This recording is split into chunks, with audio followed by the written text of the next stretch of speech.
Olá, alunos! Sejam bem-vindos à disciplina Introdução à Educação à Distância. Sou a professora Sabrina e hoje nós vamos conversar com a professora Jamile Santinello, que é doutora em comunicação e especialista em computação aplicada ao ensino, além de ser coordenadora adjunta da UAB da Unicentro. Obrigada, professora Jamile, pela presença hoje. Eu que agradeço. E para iniciar, nós gostaríamos de perguntar quando que as tecnologias podem contribuir e quando que elas podem atrapalhar no processo educacional? Bom, Sabrina, com relação a essa questão das tecnologias, é muito interessante hoje nós colocarmos que não são mais novas tecnologias. Isso é uma forma equivocada de trabalhar com as tecnologias, porque é uma evolução delas, né? E em se tratando dessa questão das contribuições dessas tecnologias para a educação, é necessário para que os professores utilizem, para que os alunos utilizem de uma maneira que venha contribuir para a construção do conhecimento em si. E não ficar naquela questão de utilização somente o instrumental dessas tecnologias. Isso é muito importante. É isso que é necessário para que o aluno consiga compreender todo esse processo, para que o professor também se aproprie e use dessas tecnologias de uma maneira que atinja aquilo que o aluno pretende, aquilo que o aluno se interessa em sala de aula. E aquela questão de atrapalhar depende também da forma como que o professor utiliza essas tecnologias. Tudo depende da maneira de como elas são manuseadas, como que elas são manipuladas e a intenção de quem está utilizando dessas tecnologias. Então depende muito do professor, ele que vai estar orientando se elas vão favorecer o processo de ensino e de aprendizagem ou se elas vão acabar atrapalhando. Sim, sim. E com relação a isso, existe a questão da mediação do processo, de o professor ser facilitador desse processo de ensino e aprendizagem. Isso é muito interessante.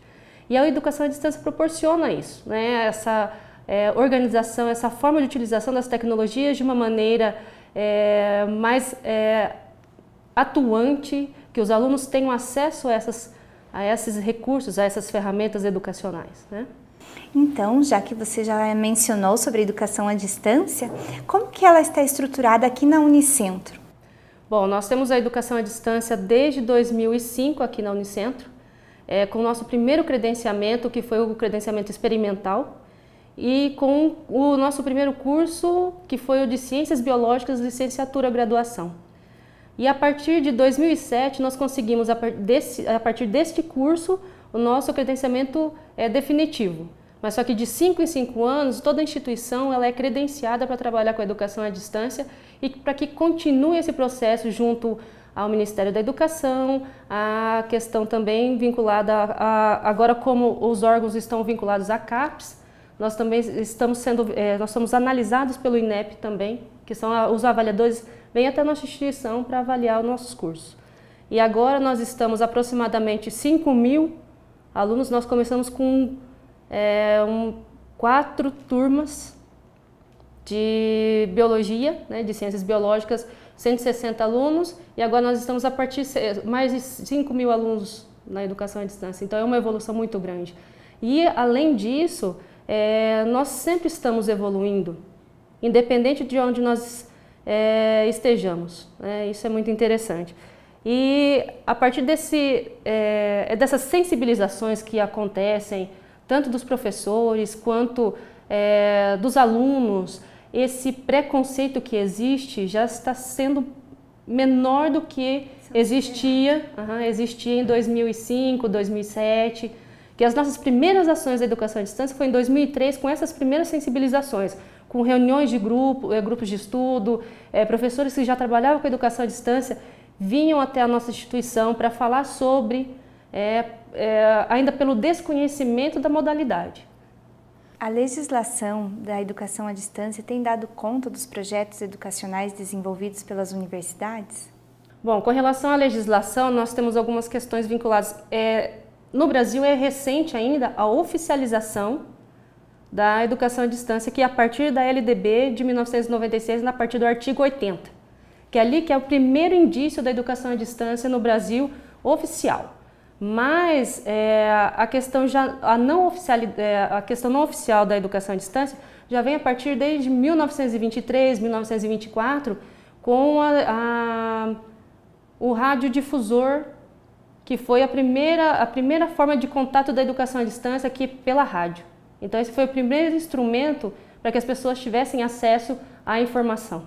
Então ali já foram as primeiras iniciativas e que disso partiu e veio e tem até agora a última geração, que é considerada a quinta geração da educação à distância, que é o uso dessas tecnologias, essa convergência das tecnologias no uso e nas apropriações dessas tecnologias para a educação como um todo. O que nós defendemos é a educação. A educação à distância é somente uma modalidade de ensino, que as pessoas utilizam, que elas têm a possibilidade, que têm a oportunidade de trabalhar com a educação à distância e que não é qualquer pessoa que consegue trabalhar à distância, não é qualquer professor que consegue trabalhar à distância, tanto é que é complexo você elaborar materiais, elaboração de e-books, elaboração de vídeos, né? Isso daí é um tanto complexo, além também do aluno. Para o aluno trabalhar à distância, ele tem que ser uma pessoa muito organizada, muito disciplinada, porque ela tem todas as semanas atividades para desenvolver, leituras para realizar e cada vez mais trabalhar com essa questão do ser pesquisador, de ir em busca da informação. Isso proporciona também. E o que nós percebemos que os alunos que trabalham com a educação à distância, que estudam à distância, a faixa etária é acima de 25 anos.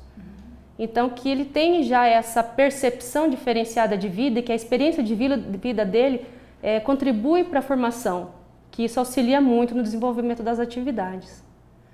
Quais são os maiores desafios da educação à distância no Brasil? Em primeira mão, eu acredito que o preconceito ainda existe. Porque as pessoas desconhecem sobre a modalidade. Eles não compreendem ainda todo o processo da educação à distância como um todo. Isso aí é um dos desafios. A outra também é fazer com que as pessoas aceitem, não somente quem participa, mas também a sociedade consiga compreender o que é a educação à distância. Que não é totalmente um curso à distância, você utiliza também espaços presenciais. Então, cada curso tem a sua necessidade, tem a sua singularidade, tem a sua particularidade, e tudo depende da necessidade de quem vai realizar o curso e de quem vai fazer o curso. Isso tudo depende de onde você esteja. Pode-se prever algum cenário da educação à distância no Brasil nos próximos anos? Eu acredito que todas as instituições deveriam priorizar a questão da qualificação, tanto do aluno quanto do professor, e que essa qualidade da construção mesmo de todo esse processo educativo vinculado à educação à distância esteja cada vez mais próximo de das reais necessidades institucionais e do público que está em busca dessa informação. Eu acredito que essa seria uma das prioridades. Não sei se seriam perspectivas, mas eu acredito que isso é uma evolução. E todo o processo educativo é envolvido pela evolução, tanto do ser humano quanto do processo como um todo. Nós somos regidos, infelizmente ou felizmente, pelas questões das políticas públicas, mas que nós temos que, de uma certa forma, a partir de todas essas questões, trabalhar e fazer com que a nossa realidade fique diferente, que a nossa realidade seja particularizada, que tenha a sua singularidade e que cada um tenha a sua autonomia de desenvolvimento das atividades. Então, obrigada, professora Jamile, pelas contribuições.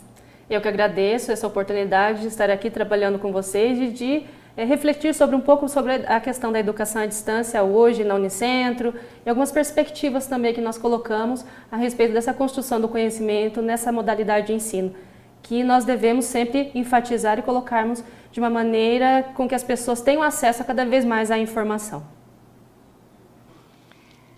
Assim, podemos perceber que a educação à distância está cada vez mais presente no cenário educacional e proporcionando a todos uma educação de qualidade. Bom, alunos, estarei no ambiente virtual para sanar qualquer dúvida e também os tutores, caso vocês precisem.